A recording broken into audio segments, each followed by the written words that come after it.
বন্ধুরা, আজকে আমি ফুলকপি, আলু আর সোয়াবিন দিয়ে একটা নিরামিষ তরকারি করব। এটা আপনারা দেখবেন শুরু থেকে শেষ পর্যন্ত। মা গেছে একটু ডাক্তারের কাছে, শরীর ভালো না, ওই কারণে আমি রেসিপিটা করব আজকে। আসুন আমার হেসেলে। কড়াইতে পরিমাণ মতো তেল দিয়ে দিলাম। তেল গরম হয়ে গেছে, আলুটা ছেড়ে দেব।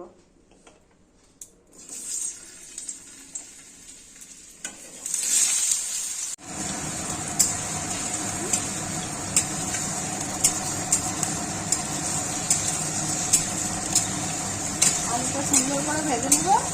আলুটা যেন তাড়াতাড়ি সেদ্ধ হয়, তার জন্য আলুটা আমি এখন ঢেকে দেব। এবার আমি ঢাকাটা তুলে দিব।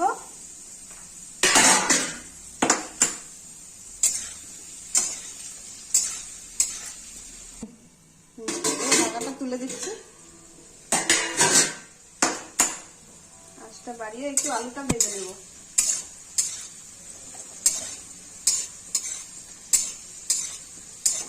দেখুন কি সুন্দর করে লাল লাল ভাজা হয়েছে। এবার আলুটা ভাজা হয়ে গেছে, এবার তুলে নেব।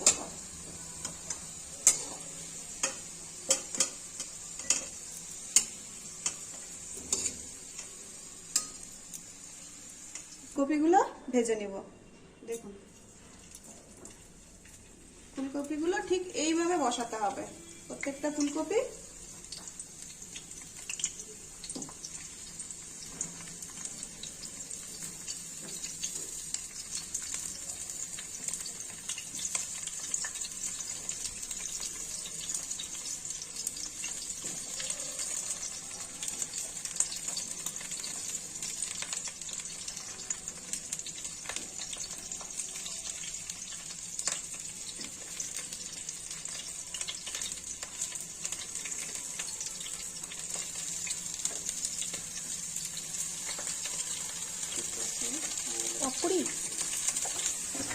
এবার ঢেকে দিব। এবার উল্টে দেব।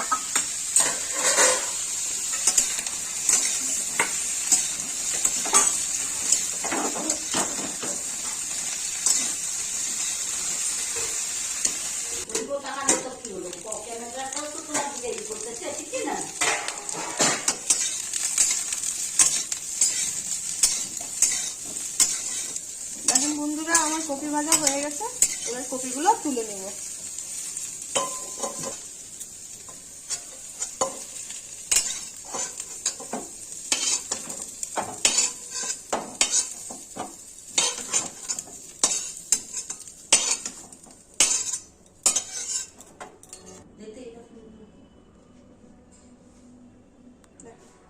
এবার কড়াইতে তেল দিয়ে দিলাম পরিমাণ মতো, যতটা লাগবে।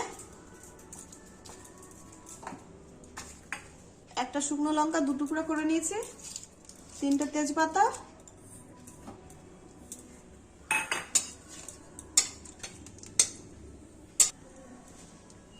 অল্প কালো জিরে দিয়ে দিলাম,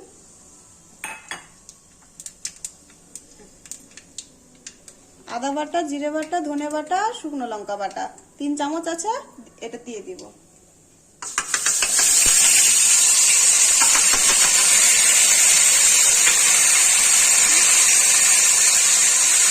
এরপর দিয়ে দিলাম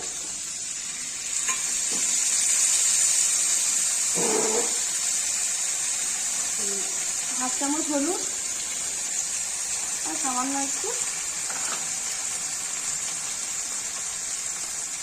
হাফ চামচ লবণ। মশলাটা এবার কষে নিব ভালো করে।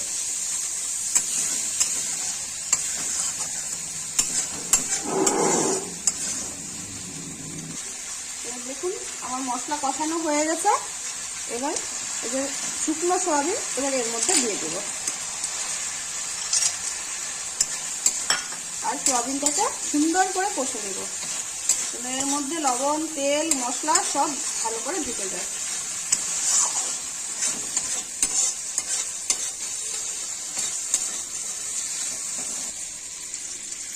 অর্ধেকটা টমেটো কেটে রেখেছি, এটা এর মধ্যে দিয়ে দেব।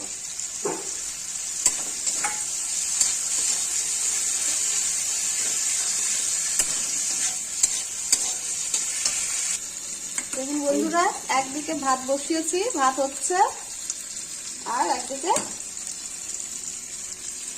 এই যে তরকারি বসিয়েছি, একদিকে তরকারি হচ্ছে। এবার ভেজে রাখা আলুগুলো দিয়ে দেব।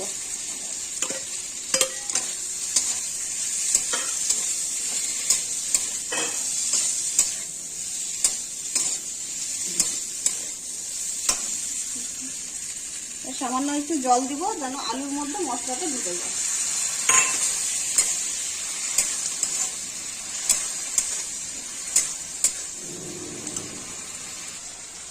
এবার ভেজে রাখা ফুলকপি ছেড়ে দিলাম।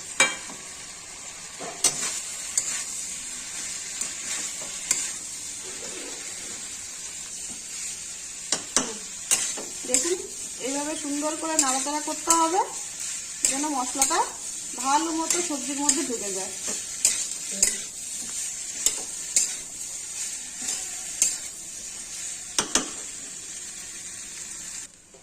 ঢাকাটা তুলে দিলাম। এবার দেখুন আমার তরকারিটা কি সুন্দর করে ভাজা ভাজা হয়ে গেছে। ঠিক এইভাবে ভাজতে হবে, তাহলে তরকারিতে স্বাদ আসবে।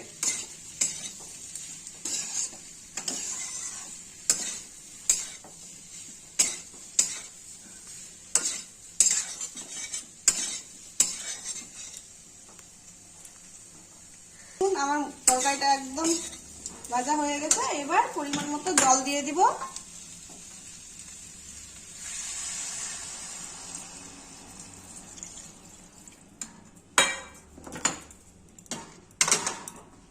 ঠিক এতটা জল লাগবে।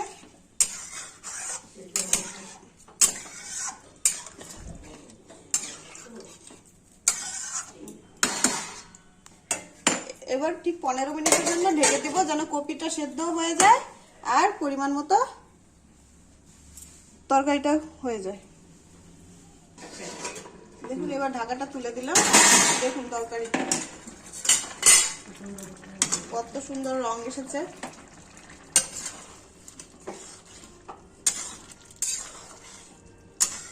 যেমন দেখতে সুন্দর হয়েছে তেমন খেতেও সুন্দর হবে। এইভাবে একবার বানিয়ে দেখবেন, সোয়াবিন দিয়ে খাবেন, তাহলে সোয়াবিনের গন্ধটা।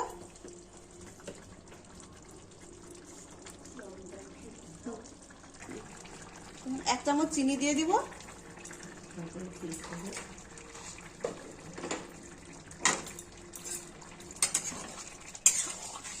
তরকারিটা আমার হয়ে গেছে। তরকারিটা আমি নামিয়ে নেব। দেখুন কত সুন্দর লাগছে। ফুলকপির রং দেখুন, সয়াবিন দেখুন, দারুণ লাগবে, দারুণ, অসাধারণ হবে।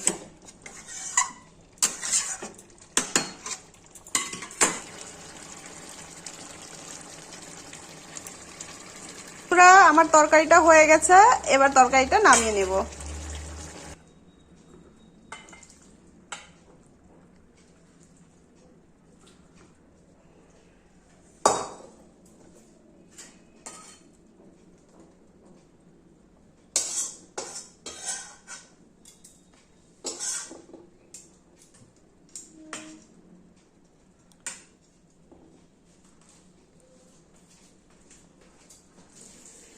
আমার ফুলকপির তরকারিটা হয়ে গেছে।